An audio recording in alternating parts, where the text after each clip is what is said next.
Guys, ang Ilog Pasig ang daming mga malulungkot at masasayang mga alamat na halos lahat ay alam ko, pero nais ko lang ikwento ang masasaya at gustong kalimutan ang malulungkot.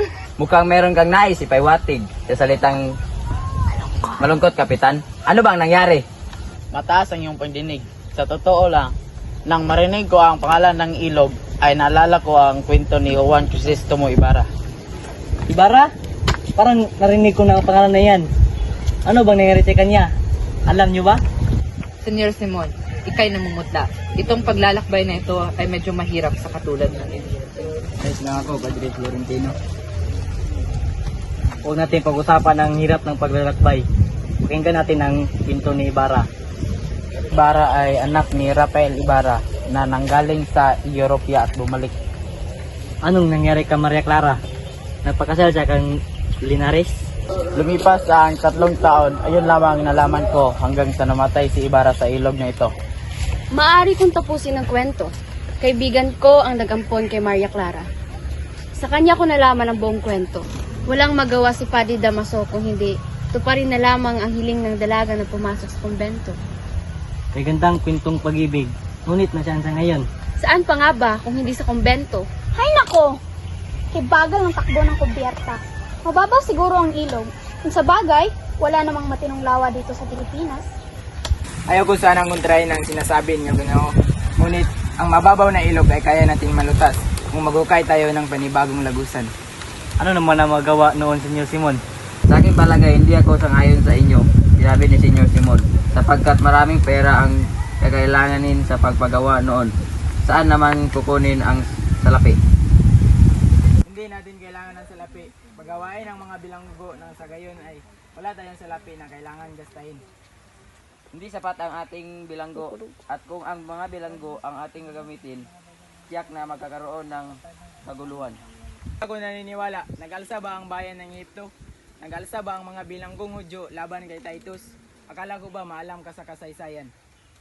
Hindi tayo ang mga Ehipto, at ang mga Hudyo ay nako walang kwentang kausap, hindi nakakaintindi.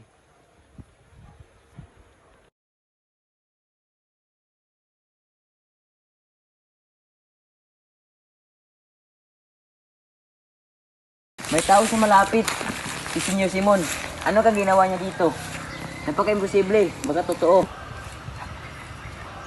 Diyan ka lang sige natatayuan mo kung ayaw mong mamatay. Kung naalala mo ako, nagkita na rin tayo dito sa lugar na ito noon. Dito, kilala mo ako? Lahat ng taong naniwala na patay ka na, Crisostomo Ibarra. Ang iyong natuklasan ngayon, Basilio, ay isang lihim lang. Walang dapat na makakaalam. Kung hindi, maaaring ikakamatay mo o ikakamatay ko. Wala akong balak ipagkaluno kang senyor. Ang lihim na ito ay hindi malalaman ng iba. Ang iyong ina nabaliw dahil sa kasakiman ng Espanya at ang iyong kapatid ay pinatay. Umalis ako sa bayan ko upang magpayaman at magiganti sa kanilang lahat. Parehas tayong naghahanap ng katarungan, kaya dapat tayong magtulungan. Ika'y nag-iisa lamang. Ang gobyerno ay masyadong malakas. Paano mo magagawa ang iyong paghihiganti? Naglakbay ako at nagpayaman. Nakita ko ang kanilang karangyaan at pangangabuso. Sa kanilang kasamaan ay minsan nakisama ako. Bakit? Dahil ang mga taong naaabuso at nasasaktan ay magiging kasamahan mo sa araw ng paghuhukom. Pagdating ng araw, maasahan ko ba ang tulong mo? Isang probeliya yung ngunit kinakailangan kong tagihan dahil ako taong politiko nais kung lamang pong maging magagamot at iyon ang nais kong gampanan. Bago manggamot ng mamamayan, gamutin mo ng bayan. Pinakaya mong isara ang iyong mga mata sa katotohanan ang iyong ina at kapatid ay namatay dahil sa kasamaan ng Espanya. Tagal na silang patay. Pag sumama ba ako sa inyo, mabubuhay pa sila. Ang iyong bayan, iiwan mo na lang. Ikaw ang dahilan kung bakit ako nag-aaral ng mabuti. Naniniwala ako sa katarungan ng ating bayan na ay nawawala. Ang katarungan ay makakamit sa isang maduguan na laban. Tayo ay magkaiba ng pananaw, senyor. Hindi ako papayag na magpapaalila ka. Ayoko din ho. Ngunit ito lang natatanging paraan upang makapagbayad para kay tatay. Bakit hindi mo lang ibenta ang lakit na binigay sa'yo ni Basilio? Hindi ko kaya yon. Mas pipilian ko magpaalila kaysa ibigay ang lakit na to. Huwag mo akong kawaan, Lolo. Hindi naman gano'ng kalayo ang bahay ni Hermana Pensyang kaya't kaya pa rin kitang bisitahin. Kung bumalik man ang aking ama, pagsasabi na lang na pumunta na ako ng kumbento. Alis na po ako.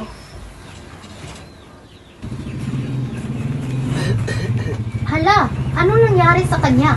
Bakit siya napipi? Anong nangyari sa kanya?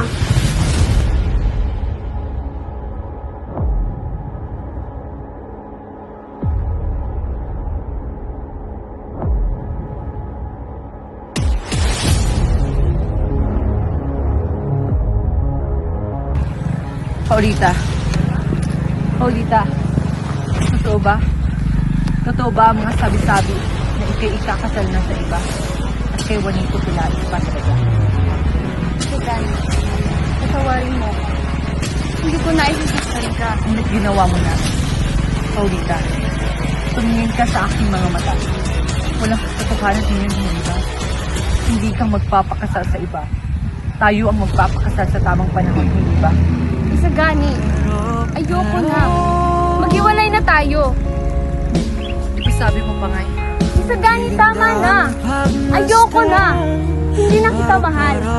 Nakakapagod kang mahalin. Magpapakasal ako kay Juanito dahil yun ang makabubuti para sa akin. Maibibigay niya lahat na kailangan ko. Hindi. Sige na natin to, Isagani.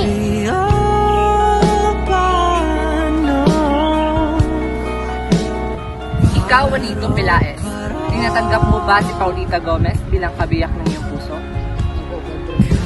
At ikaw, Paulita Gomez, tinatanggap mo ba si Juanito Pilaes bilang kabiyak ng iyong puso?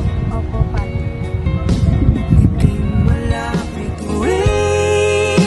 Kanino, tamis na